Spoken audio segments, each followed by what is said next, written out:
What's up everybody? It's Mike B with Bombero Bus, and today I'm in the build room and we're going to put this crank together for that 1800 we've been working on. I'm going to find something to weigh that end down. We're going to get the crankshaft on there and go from there. About these Woodruff keys, and a lot of times these aftermarket Woodruff keys are too big to fit into this keyway. I can already tell that this is a little too big and that I could hammer that in there. But if I did, what I would do is change the dimensions on either side of this keyway, and then my gear would be too tight, and that's why they say you get a lot of cracking here at the keyway on the gear.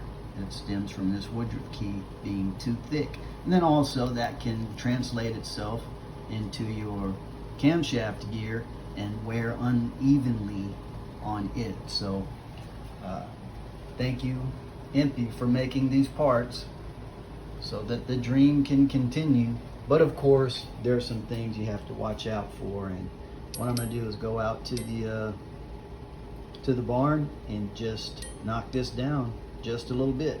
Okay, so I've cleaned this up on a belt sander now, and it still needs a little help, but I mean, at least it'll stand up now, and it's going to need some tapping to go in there, but not enough to change the shape of or deform anything around here. So I like that fit.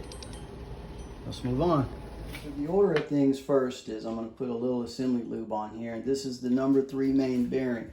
And if you can see that little notch by my thumb, it's very small. That's all the notching I had to do on this one. These bearings weren't that bad except for the number 1. If you saw in a previous video, that one was covered up pretty good, and this one needed just a little nick on it right there at my thumb. So if you can see the offset for the dowel pin, that offset is going to go towards the flywheel, and this will be the first thing to go on.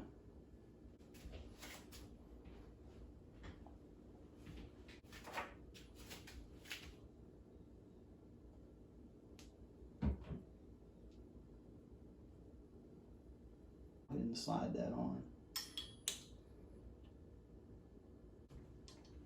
Okay, I'm going to tap the Woodruff key into the keyway.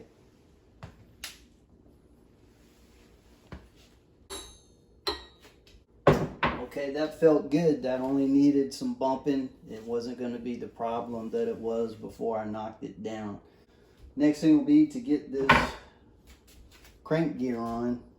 And here you have the 2 timing dots.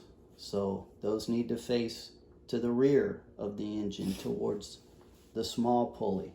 But what we'll do is set this in a little bit of, in a pan, and a little bit of vegetable oil.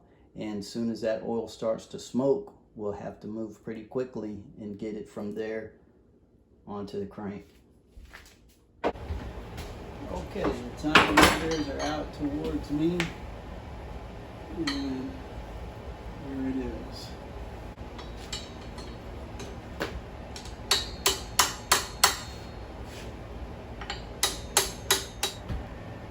Okay, number 3 bearing is on. The crankshaft gear is on, and next would be this spacer. But even though I bragged about it in an earlier video because it's an original VW part, I used this telescoping gauge, and this thing is out of round. It's actually tighter from there to there and there to there than it is from there to there. So it's out of round. I feel like the gap here is too wide. Not going to use it, so we're on pause until I get a new spacer for that. Probably going to get the racer spacer that's a total circumference and just has a notch taken out of it for the keyway. So we'll be back when we got it. And voila, we are back. It is the next day. We took a little break, so nothing special needs to happen there. It just fits right on. Now we've got the brass distributor gear. So this can go either way, and I'm going to do the same thing. I'm just going to go place it in a thin coat of vegetable oil in the pan over there, and as soon as that oil starts to smoke, I will pull this out, slip it on.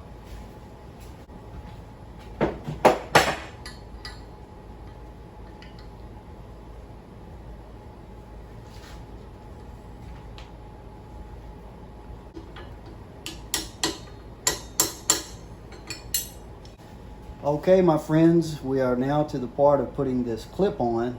It goes in the groove here after this brass gear. I've got it this far, and I'll just let you see the struggle, and I'll record it so that next time maybe I will actually get the proper tool for the job.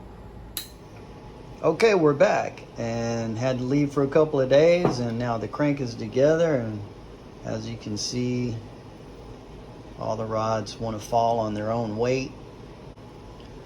Had a little problem that I'll go ahead and share with you now. So I started putting this together. These rods are wonderful. The I-beam is going to help me get some clearance. These bearings, they're okay. These are the silver lines. They fit nice, but the groove, the oil holes aren't always lined up. We showed a little bit about that. Now the next problem I ran into with this build were the silver line main bearings. Rod bearings. These silver line rod bearings did not work. You know I'm using the book. You know I'm checking my clearances, and the clearance for the rod bearing to the crank journal, this was right on the money. It was the lower end of the spectrum. There was no room for error.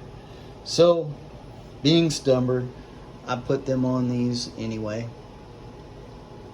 And of course, I couldn't get good turn. Every rod was too tight. It wouldn't fall on its own weight. It just didn't feel right. Even in your hand, it didn't feel right. And that's what a lot of this goes by, is feel. Yeah, you want to measure things, but I'm learning by doing this the feel of things. And these rod bearings did not feel right. A couple people I talked to, they said, well, it's a new crank. Maybe you need to take a emery cloth to the journals or whatever. And the easiest thing for me to do, and what I was suspicious of, was these bearings. So I went and got some Molly bearings from the shop. Went and got those instead, installed them on here, and the problem was solved. I mean, it felt better in my hand as soon as I put them on. The thing about these ARP bolts too, when you first pull the rod halves together, you know, they stick, and then as you get closer to your torque, your final torque, boom, they just start falling on their own weight. So that's when I knew things were right. This is together now. I think I left off last with the clip. You got to make sure that clip is on there behind the brass fitting and it's tapped in, and the last thing you want is for that to come off. And then of course there was just the number 4 bearing and the dish to put on and the last key. So that slinger's on, but they feel really good, and gonna get it in the case and start checking for some clearance on there. And then now that everything is torqued up and oiled well, look on the bottom there, see that? No side loading. The whole thing is opening up the same. The side clearance is opening up the same. There's no rocking on a pivot point. And let's check it up here too. So see that gap? Both sides, the top and the bottom of the connecting rod, are moving together and not rocking on a pivot point. That just indicates that after being torqued down and the bearings lined up in the proper size, that everything's looking good there. Well, there's an example of where I went with on the clearancing. You can see it on both sides of those spigots. And get you in on that one. Get you an angle where you can see what was removed. And basically the rod bolts were hitting there, and only when the rod was at a very steep and awkward angle that probably isn't even natural to what's going to happen when the engine is running. But like I said, with me being new to stroking these engines, and my first one, I wanted to be safe than sorry, so I used this bit on a Dremel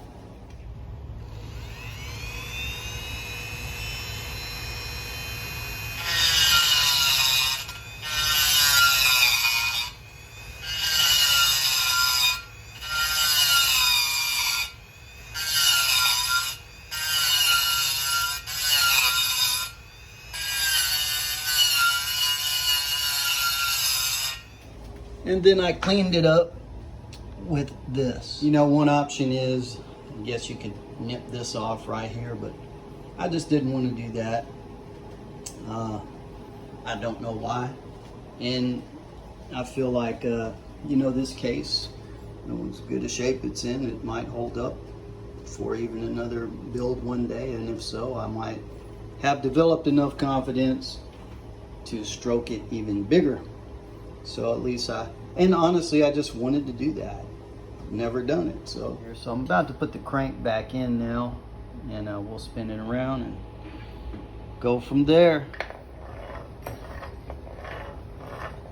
Okay, so I'm liking this. Going both ways pretty good. Ball heads are clearing where I clearanced them out.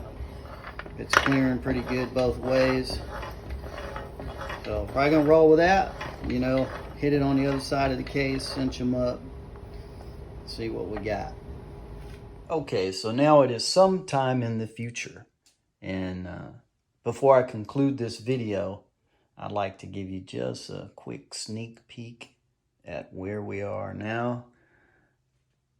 Just a quick one. And then I'll talk about some things along the way in the next video if you stay tuned. It pretty much had to do with the cam, a problem we had there. In particular, the bearings. And there was a solution for it. And I'll talk about how I had to clearance the pistons for that stroker crankshaft also. So thanks for hanging out with us at Bombero Bus. And we'll see you on the next one.